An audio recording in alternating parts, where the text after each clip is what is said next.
আপনার ট্রেন ধরার খুব তাড়া, আর এরকম আপনার সামনে দিয়ে হু হু করে ট্রেন স্টেশনে ঢুকছে, আর আপনি দৌড় লাগিয়েছেন ট্রেনটাকে ধরবেন বলে, কারণ আপনাকে কোথাও টাইমে পৌঁছতে হবে।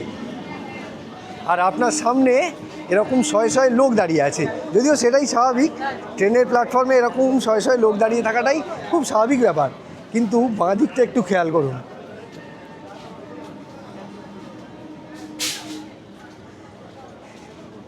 এবার ভেবে দেখুন যে আপনার ছোটার মুখে যদি এরকম অসংখ্য দোকান থাকে প্ল্যাটফর্ম দখল করে, আর আপনি ছুটে মুটে গিয়ে ট্রেনটাকে ধরতে পারলেন না, ট্রেনটা মিস করে গেলেন, তাহলে আপনার কেমন ফিল হবে। আর দোকান থাকা মানে শুধু যে দোকান থাকবে তা না, দোকানের সামনে খদ্দেররাও দাঁড়িয়ে থাকবে, মানে আপনার আমার মতোই। তো তখন আপনার ট্রেনটা ধরতে গেলে কি করতে হবে ভাবুন। লোকজনকে ধাক্কা দিয়ে সরিয়ে, দরকার হয় ফেলে দিয়ে গিয়ে আপনাকে ট্রেনটা ধরতে হবে। সেটা কি খুব একটা সুবিধাজনক ব্যাপার হবে? আমি এখন রয়েছি যাদবপুর স্টেশনে, লোকাল ট্রেনের স্টেশনে। তো আমার ট্রেন ধরার কোনো তাড়া ছিল না, ট্রেনটা বেরিয়ে গেল, আমার তাতে কোনো ক্ষতি নেই। আচ্ছা, আরও একটা সিচুয়েশান হতে পারে। ধরুন আপনি সেই সকালে খাওয়া দাওয়া করে বাড়ি থেকে বেরিয়েছেন, আর ধরুন আপনি ভেতো বাঙালি, মানে সেই কখন সকালে দুমুঠো ভাত খেয়ে বেরিয়েছেন, খুব খিদে পেয়েছে, ট্রেন ধরার তাড়ায় আপনি কিছু খাওয়ার সুযোগই পাননি। এবার প্ল্যাটফর্মে এসে দেখলেন যে ট্রেন আসতে একটু দেরি আছে, আর আপনার খুব খিদে পেয়েছে, পাশে দেখলেন এরকম খাবার জিনিসের দোকান রয়েছে।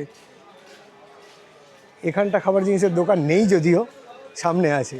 তো এরকম পরিস্থিতিতে আপনি দাঁড়িয়ে একটু মুখ চালিয়ে নিতে পারবেন। তো এটা হলো দুরকম সিচুয়েশান। এবার আপনারাই ভেবে বলুন যে কোনটা ঠিক আর কোনটা ভুল। এই যে এখানে একটা রোল চাউয়ের দোকান দেখতে পেয়েছি, এই যে। তো এরকম খাবারের দোকান স্টেশনে প্রচুর আছে, আরও অনেক জিনিসেরই দোকান আছে। তো ওই দিকটা একবার দেখুন, ওইদিকে কিন্তু সারি সারি দোকান।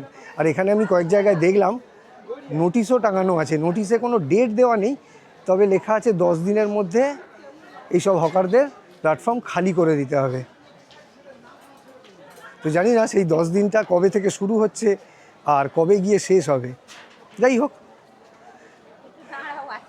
আমি জাস্ট ভিডিও করতে এসেছি, আপনাদের দেখাতে এসেছি যে আমাদের প্রায় কম বেশি সব স্টেশনেই এই রকমই পরিস্থিতি। আর আমি চাই যে আপনারা খোলা মনে আপনাদের মতামত দিন কমেন্টে। মানে আমি যে দুটো সিচুয়েশানের কথা বললাম, সেই দুটো সিচুয়েশানের মধ্যে কোনটাকে আপনারা প্রেফার করবেন, মানে এরকম থাকা উচিত কি উচিত না। যাই হোক, আমি প্ল্যাটফর্মের প্রায় শেষ প্রান্তে চলে এসেছি। আচ্ছা, একবার বলে রাখি, আমি এখন যেদিকে যাচ্ছি এই দিকটা হলো সোনারপুর যাওয়ার দিক, মানে আমার পিছনে এই দিকে শিয়ালদার দিক থেকে ট্রেনগুলো আসছে, আর এই দিকে যাচ্ছে সোনারপুরের দিকে। যাই হোক, প্ল্যাটফর্ম শেষ হওয়ার আগে আপনাদের একবার বলে রাখি। আচ্ছা, এখানে কিছু একটা অশান্তি হচ্ছে মনে হচ্ছে। হ্যাঁ, এখানে কেউ বা কারা জবাব চাইছে, কার কাছে আমি জানি না, আর কারাই বা চাইছে সেও জানি না। এই যে এই যে